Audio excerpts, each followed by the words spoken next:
আজকে যেহেতু বাইকটিকে সার্ভিস করিয়েছি, সার্ভিস করানোর পর নিরিবিলি একটা রোড, ফ্রেশ রোড মনে করে টানতে থাকবেন, কিন্তু হঠাৎ করে আপনার কাছে একটা দুর্ঘটনা ঘটে যেতে পারে। সেজন্য আমি বলবো বি কেয়ারফুল।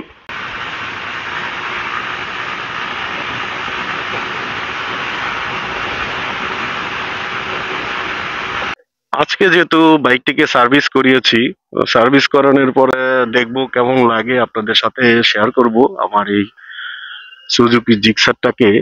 আজকে একটা সার্ভিস দেওয়ালাম, যে সমস্ত পার্টস লেগিয়েছি গল্প করব এবং রাস্তায় যাব, আপনারা আমার সাথেই থাকবেন। এবং আজকের যেই মোটো ব্লগটি খুবই ইন্টারেস্টিং, আপনারা অনেক কিছুই জানতে পারবেন এখান থেকে। আমি যে সমস্ত জিনিস 26,000 কিলোমিটার পরে আমার লাগছে, খরচ হচ্ছে, সেই জিনিসগুলো আপনারা আমার এই ব্লগ থেকে জানতে পারবেন। তো চলুন আমরা শুরু করি আজকের মোটো ব্লগটি। আমি 60 ফিট থেকে বের হয়েছি, আমরা এখন রওনা দিব, যেটা হচ্ছে গিয়ে আমার যেই গন্তব্যস্থল কাঞ্চন 300 ফিট হয়ে, সেখান দিয়ে যাব। আমরা আজকে যা যা করেছি সেই গল্পগুলোই, কথাগুলোই আপনাদের কাছে শেয়ার করব। আপনারা আমার সাথেই থাকবেন সেই পর্যন্ত। যারা যারা আছেন লাইক কমেন্টস করে আমাকে সহযোগিতা করবেন। আপনাদের ভালোবাসা আমার জন্য খুবই জরুরি। বাইক লাভার এবং সুজুকি জিক্সার এসএফ এফআই এবিএসটি ইউজ করেন, তাদের জন্য খুবই জরুরি এই বিষয়গুলো জানা। আমি সুজুকি সার্ভিস সেন্টার ছাড়া আমি বাইরে থেকে সার্ভিস করাই না সচরাচর। একবার আমি ট্রাই করেছিলাম কিছু কাজ করার জন্য, তো দেখলাম ভেরি ডেঞ্জারাস। মানে সবাই এই ধরনের গাড়ির কাজ পারে না, না পারলেও বলে পারি। হ্যাঁ, আন্দাজে মানে কাজ করতে গিয়ে গাড়ির অনেক কিছু নষ্ট করে ফেলে, স্পেয়ার পার্টস, তারপরে গাড়ির যে ইঞ্জিন, অনেক কিছু ছোটখাটো আপনার প্রবলেম সলভ করতে গেলে আপনি তাদের কাছে গেলেন, যা আপনার বড় ধরনের প্রবলেম ক্রিয়েট করে ফেললো। সেজন্য আপনি আপনার গাড়িটিকে ভালো রাখতে হলে আপনি অথরাইজ সার্ভিস সেন্টার থেকে সার্ভিস করাবেন, এটা আমার পরামর্শ থাকবে। তো আমি আজকে যেখান থেকে সার্ভিস করেছি, আপনার মিরপুরের 60 ফিটের যে জায়গাটা মসজিদের পাশেই। আমি লোকেশন আমার এই ভিডিওতে দিয়ে দেওয়া হবে, আপনারা দেখে নেবেন। এখানে গেলে আপনারা সুজুকি সার্ভিস সেন্টার থেকে আপনারা সার্ভিস করাতে পারবেন। এবং তাদের যে সার্ভিস সেন্টারের যে কার্যক্রম পরিধি আমি যেটা দেখলাম, আমি বিভিন্ন জায়গায় সার্ভিস করিয়েছি, তাদের ছেলেগুলো খুবই এক্সপার্ট। দেখলাম, দেখা গেল কাজ করতে গেলে বিভিন্ন রকমের ইস্যুস গুলো তারা বলে, সেই অনুযায়ী অনেক কিছু স্পেয়ার পার্টস লাগাইতে হয়। দেখা গেল বিল অনেক হয়ে যায়। তা আমার তেমন বেশি বিল হয় নাই। তারা যে কাজগুলো করেছে 2676 টাকা রেখেছে, 2670 টাকা, 6 টাকা কনসিডার করেছে। যাই হোক, ধন্যবাদ তাদেরকে। হ্যাঁ, আমাকে 6 টাকা কনসিডার করার জন্য আর কি ডিসকাউন্ট দিয়েছে 6 টাকা। তো কি কাজগুলো করলাম, 26,000 কিলোমিটারের পরে বাইকের কি অবস্থা হয় আসলে। কিলোমিটার ডাজেন্ট ম্যাটার, আপনি গাড়িটা কোন রোডে চালাচ্ছেন, অফ রোডে নাকি আপনার অন রোডে। আপনার অফ রোড গুলো আপনারা জানেন, অফ রোডের যে স্ট্রাকচার থাকে, ভাঙাচোরা, উঁচু নিচু গর্ত। হ্যাঁ, তারপরে মনে করেন এই কাঁচা রাস্তা, এই ধরনের অফ রোডে গাড়ি আপনি যতদিনই চালান না কেন, যত কিলোমিটারে চালান না কেন, কিছুদিন পরে পরে আপনাকে বিভিন্ন প্রবলেম ফেস করতে হবে। সেই সার্ভিস করিয়েছিলাম সেইখানে আমাকে তারা, সেটা আমার নারায়ণগঞ্জের রূপগঞ্জে আর কি, গাউসিয়াতে, ভুলতা গাউসিয়াতে হোলি সার্ভিস সেন্টার যেটা সুজুকির। তো সেখান থেকে তারা মাস্টার সার্ভিস দিয়েছিল। তাদের মাস্টার সার্ভিসটা আমার কাছে মোটেও পছন্দ হয়নি। তারা আমার ইঞ্জিন খুলে চেকিং করে নাই, কোনো কিছু করে নাই, বলছে ঠিক আছে ঠিক না, মানে এই বলে আমার এই বিভিন্ন সার্ভিস করে টোরে হ্যান ত্যান করে 8-9 হাজার টাকা বিল করেছিল আর কি। তো যাই হোক, আমি করেছিলাম। তারপরে আমি দেখা গেল ওই 1 মাসও যায় নাই, আমার সমস্যা দেখা দেওয়া শুরু করছে। কি সমস্যা? আমার এই দেখেন অয়েল সিলটা নষ্ট হয়ে গেল আজকে। তারপরে আমার চেন স্পকেট তখন বলতেছিল চেঞ্জ করা লাগবে। আসলে আমি অন্য জনের সাথে কথা বলে দেখলাম এই চেন স্পকেট দিয়ে আমি আরো 3-4 হাজার কিলো চলতে পারবো। সুজুকির গাড়ি যারা চালান তারা জানেন অবশ্যই 30,000 কিলোমিটার অরিজিনালটা যায় আর কি। অরিজিনালটা 30,000 কিলোমিটার আপনি অটোমেটিক্যালি সুন্দরভাবে চালাইতে পারবেন। তো তারা আমাকে বলেছিল, আমি তাদের কথা শুনিনি। আমি সুন্দর মতন আমি শুধুমাত্র এই ছোট যেই চেরিস পকেটের যেই দাঁতটা ছোটটা সামনে যেটা থাকে ইয়ের সাথে, ওইটা আমি চেঞ্জ করে নিয়েছিলাম শুধুমাত্র। আমি চেনটা পুরো সেট চেঞ্জ করিনি। এটা দিয়ে এখনো আমি চলছি আলহামদুলিল্লাহ। আমার যে অবস্থা কন্ডিশনে আছে, আরো 2-3 হাজার কিলোমিটার অনায়াসে চালাতে পারবো তাদের ভারসাম্যতে আর কি। তো এখান থেকে তাদের যেই কাজ করেছিলাম, আমার এই সামনের যে হাইড্রোলিকের যে ব্রেকের যে ইটা থাকে, ডিস্কটা থাকে, এটা ক্ষয় হয়ে গিয়েছিল। তো এটা আমি চেঞ্জ করেছি। আর হচ্ছে আমার ডান পাশের যেই অয়েল সিলটা, বাম্পারের যে অয়েল সিলটা এটাও নষ্ট হয়ে গিয়েছিল, আমার অয়েল লিক হচ্ছিল। তো এটা জানেন একটা ডেঞ্জারাস একটা ইস্যু, কারণ এই অয়েল অনেক সময় হাইড্রোলিকের কাছে গিয়ে প্লেটের মধ্যে ছড়িয়ে গিয়ে অনেক সময় ব্রেক ধরলো, ব্রেক কাজ করে না। এটা আমার কয়েকবার হয়েছে বলে আমি মনে করছি এটা আর বেশি দিন লংজিবিলিটি করা যাবে না, দ্রুত এটা কমপ্লিট করা ফেলি। তারপরের কাজটা হলো গিয়ে আমার বা যে কাজটা করতে হয়েছে, আহ কোনটা করলাম, সরি, এই এই যেটা আমার এর আগে আমি মোহাম্মদপুর থেকে করেছিলাম, বেশি দিন টিকে নাই, 5-6 হাজার কিলোমিটার টিকছে। আপনার এই রেসিং রেসিং বল যেটা, হ্যাঁ রেসিং বল যেটা ঘাড়ের যে রেসিং বল, এটা মানে 5-6 হাজার কিলোমিটারের মধ্যেই আমার এই রেসিং বলটা 5 হাজার কিলোমিটারও যায়নি যখন নষ্ট হয়ে গিয়েছিল আর কি। 3 হাজার কিলোমিটারের মতন যাওয়ার পরেই আমার এই রেসিং বলটা আর কাজ করছে না, মানে মনে হচ্ছিল নড়বড়ে অবস্থা। তা আমি আজকে রেসিং বলটা লাগানোর পরে তাদের এখান থেকে একটা ট্রায়াল দিলাম, দেখলাম অফ রোডে আমি টান দিয়ে দেখলাম, খুবই ভালো লাগছে। আমি আপনাদেরকে দেখাবো কিছুক্ষণ পরে ফাঁকা রোড পেলে, এবং ভাঙা রোডে আমি করব। আমার কাছে এখন মনে হচ্ছে নতুনের মতন লাগছে গাড়িটা, আমার কাছে খুবই ভালো লাগছে আর কি। আমি মানে রাইড করে খুব ফিল করছি আর কি, মানে কমফোর্ট ফিল করছি, আমার কাছে খুবই ভালো লাগছে আর কি। মনে হচ্ছে সেই সুজুকি জিক্সার এফআই এবিএস যেদিন নতুন নিয়েছিলাম, মনে হচ্ছে সেই নতুন বাইকটা আজকে আমি চালাচ্ছি। আমার কাছে সেদিন আরেকটা ফিল হয়েছিল, যেদিন আমি মাস্টার সার্ভিস দিয়েছিলাম মোহাম্মদপুর থেকে, তারা ওই দিনের মানে সাউন্ডটা আমার কাছে একদম নিউর মতন করে দিয়েছিল।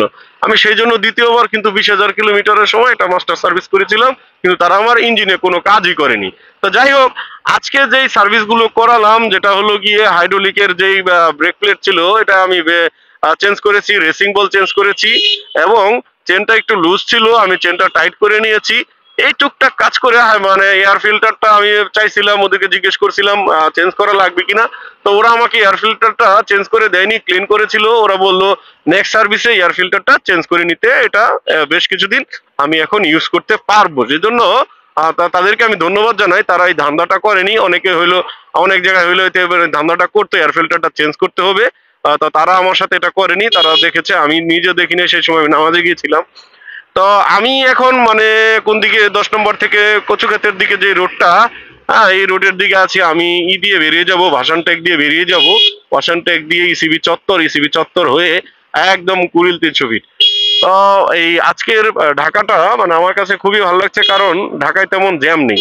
জ্যাম না থাকার কারণে মানে বাইকাররা জানেনি জ্যাম না থাকলে বাইক রাইড করতে কতটা মজা। আমার গাড়ির সাউন্ড এখন আমার কাছে খুবই ভালো লাগছে, আমার কাছে মানে আনন্দ লাগছে। যদিও আমি কিছু বিষয়ে আপসেট আছি, তবে আমার বাইকটা মানে এখন চালায় খুব মজা লাগছে, খুবই মজা লাগছে, আমি আনন্দ ফিল করছি। আমার আজকের যে ব্লগটি আমি আপনাদের সাথে শেয়ার করছি, আপনারা সুজুকি লাভার হয়ে থাকলে ব্লগটি দেখে অবশ্যই আপনাদের কাজে লাগবে, কারণ আপনাদের কাজের জন্যই কাজে লাগানোর জন্যই আমি আজকের এই ইনফরমেশন গুলো দিলাম।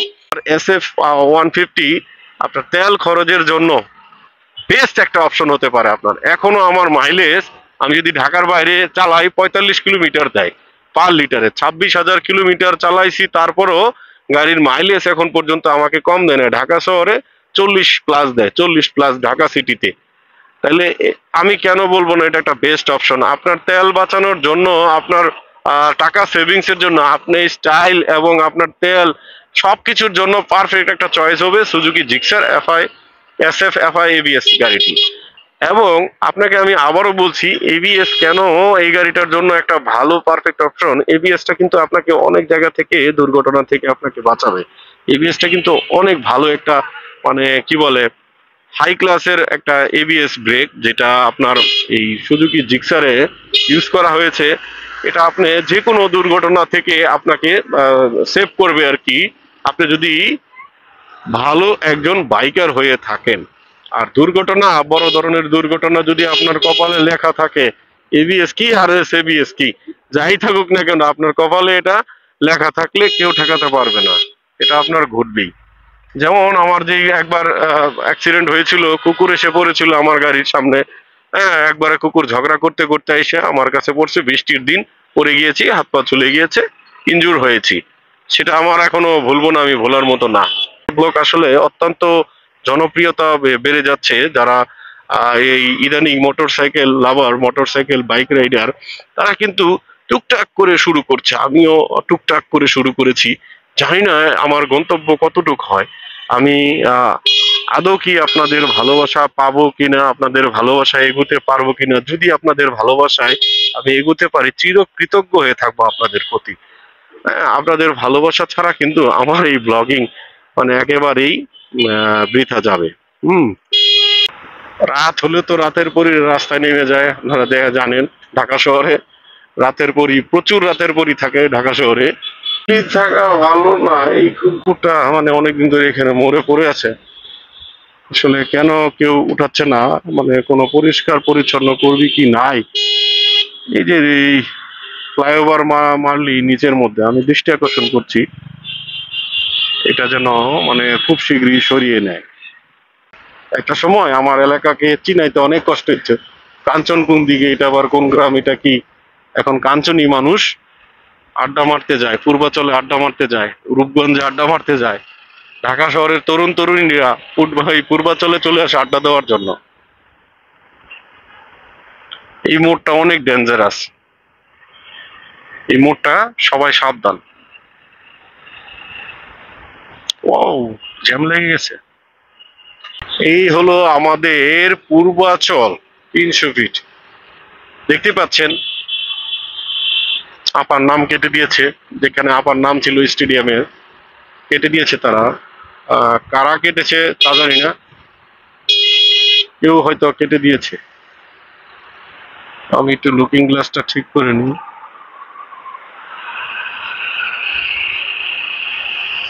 কারণ এই রোডে আপনার চারপাশে লক্ষ্য রাখতে হবে আপনার সবকিছু ঠিক আছে কিনা, শুধু রাইট করলে চলবে না। আপনাকে আপনার আহা, দেখছেন মানে এই মাত্র বলতে বলতে মানুষ এইভাবে দূরে পার হইতেছে। আল্লাহ বাঁচাইছে, গাড়ি এখনো টান নেই নাই, মানে বলতে বলতে মানুষ এরকম করে। তো এই এই রোডটা কিন্তু মানে আপনি একদম মানে নিরিবিলি একটা রোড, ফ্রেশ রোড মনে করে টানতে থাকবেন, কিন্তু হঠাৎ করে আপনার কাছে একটা দুর্ঘটনা ঘটে যেতে পারে। সেজন্য আমি বলবো বি কেয়ারফুল। আমি গতকালকেও ফেরার পথে আমি দেখেছিলাম একটা বাইকার, মানে যেখানে চেকপোস্টের যে সাইনবোর্ড গুলো থাকে সেই সাইনবোর্ডে লেগে সে কিন্তু অ্যাক্সিডেন্ট করে একেবারে গুরুতর অবস্থায় আছে। আমি স্ক্রিনে চেষ্টা করব তার ভিডিওটা দিয়ে দেওয়ার জন্য। আপনারা এইখানে প্রায় প্রায় দেখি প্রতি সপ্তাহে এই বাইক দুর্ঘটনায় কেউ আহত কেউ নিহত হচ্ছে। তো সেজন্য বলবো বাইকারদের জন্য প্রিয় রুট, কিন্তু এটা দুর্ঘটনার জন্য একটা সবচেয়ে ডেঞ্জারাস একটা রুট, সবচেয়ে ডেঞ্জারাস। কারণ আপনি এই রোডে ইউজ টু না, নতুন আসছেন, ঘুরতে আসছেন না, আপনি জানেন না কোন জায়গায় চেকপোস্ট আছে, হ্যাঁ কোন জায়গায় একটু ডেবে গেছে রাস্তাটা, কোন জায়গায় একটু ক্ষত আছে রাস্তাটা, এটা আপনার জানা নেই।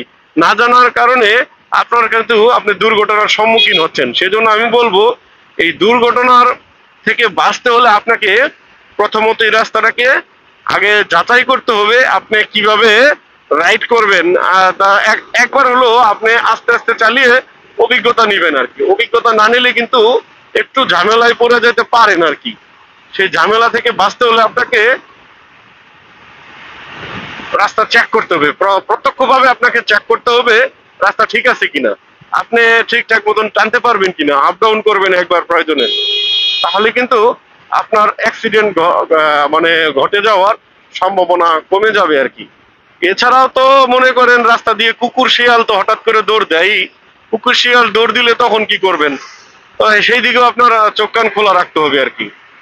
তো এই রোডে দেখেন গাড়িগুলো প্রচুর স্পিডে, আমার গাড়ি 90-তে আছে, তারপরেও দেখেন ওই যে বাইক একটা চলে যাচ্ছে।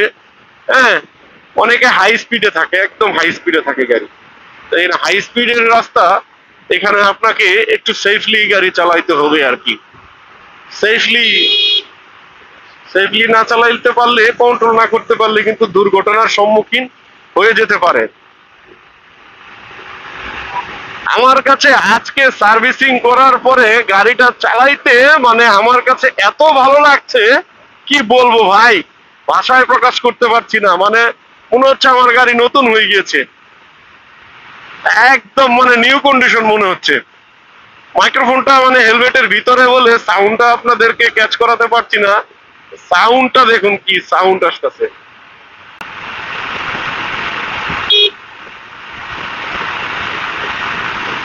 ওহো, এই যে ঠিক এই জায়গায় গতকালকে একটা ছেলে অ্যাক্সিডেন্ট করেছে এই জায়গাটায়। এইখানে চেকপোস্টের যে ব্যারিকেড দেওয়া ছিল, এই ব্যারিকেড গুলো অনেকগুলো ছিল, যার কারণে কিন্তু ওই ছেলেটা মানে তার স্পিড কন্ট্রোল করতে পারেনি। তো সে তো জানে না, তার তো দোষ নেই এখানে যে চেকপোস্টের ব্যারিকেড দেওয়া আছে। তো এটা আমি সবসময় যাতায়াত করি বলে আমি জানি, এখানে আসার আগেই আমি গাড়ি স্লো করে ফেলি। তো গাড়ি স্লো ছিল আপনারা দেখেছিলেন, আমি এখন আস্তে আস্তে আবার উঠাচ্ছি। তো এটা হচ্ছে গিয়ে একটা রিজন অ্যাক্সিডেন্টের। আবার এই জায়গাটা দেখেন অনেক উঁচু হচ্ছে, আবার সামনে কিন্তু মোড়। তো এই মোড়টা কিন্তু মানে একটা ডেঞ্জারাস একটা মোড়। এই মোড় থেকে অনেকে ছিটকে পড়ে অ্যাক্সিডেন্ট করেছে। এই যে মোড়টা, এই যে দেখছেন কিরকম উঁচা হয়েছে, উঁচা নিচ হয়েছে, মানে স্পিড অনেক সময়, বাইক তো 2 চাকার গাড়ি, এখানে যদি একটু এদিক সেদিক হয় দুর্ঘটনা ঘটে যেতে পারে আপনার। সেজন্য আমি বলবো আপনার ওভার স্পিড করবেন না গাড়িকে। আমি কিন্তু এই স্পিডে সবসময় গাড়ি চালাই না। যখন আমি রাইট রোডে চলে যাই কিংবা সিটি রোডে চলে যাই, তখন কিন্তু আমি চেষ্টা করি 70-80-তে থাকার জন্য। এটা তো ফাঁকা রোড, আবার আমি এই রোডে ইউজ টু, আমি জানি এই রোডের কখন কোথায় কি করতে হবে। সেজন্য কিন্তু আমি স্টার্টটা মানে স্পিডটা আর কি মাঝে মধ্যে আপ করি আর কি। এটা কিন্তু যে কেউ এসা নতুন রাইডার আপনি আমাকে দেখে উৎসাহিত হয়ে এটা করবেন না, কিন্তু এটা ভুলও করবেন না, কারণ আপনি এই রোডে নতুন, আপনি you are not used to this road.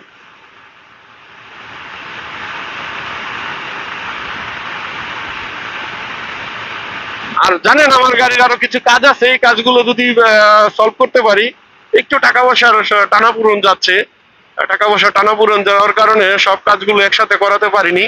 আমার চেন স্পকেটটা যদি আমি একবারে একটা নিউ লাগাইতে পারতাম, তাহলে গাড়িটা আরো ভালো লাগতো চালাইতে।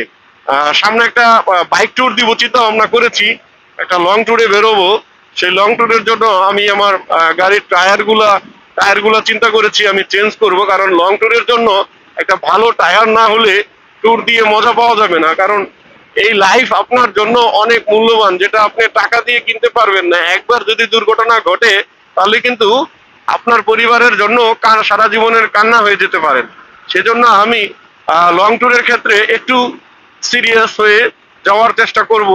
নর্মালি আমি লং ট্যুরে এই গাড়ি নিয়ে বেরিয়ে পড়বো না সবকিছু ঠিকঠাক না করে। তো ইনশাল্লাহ খুব শীঘ্রই আমি একটা লং ট্যুর দিব, আপনারা আমার সাথেই থাকবেন। আর আজকের ব্লগটি কেমন লাগলো এবং সুজুকি জিক্সারের যে সার্ভিসের পরে যে আফটার সার্ভিসের যে রাইড আমি দিয়েছি, আপনাদের সাথে আলোচনা করেছি, অবশ্যই আপনাদের কাজে লাগবে। আপনারা ভিডিওটা ভালো লেগে থাকলে শেয়ার করে দিবেন, লাইক কমেন্টস করে দিবেন। আজকের জন্য বিদায় নিচ্ছি, আমি আবুল কালাম আজাদ। ধন্যবাদ সবাইকে, আসসালামু আলাইকুম, টাটা, গুড বাই।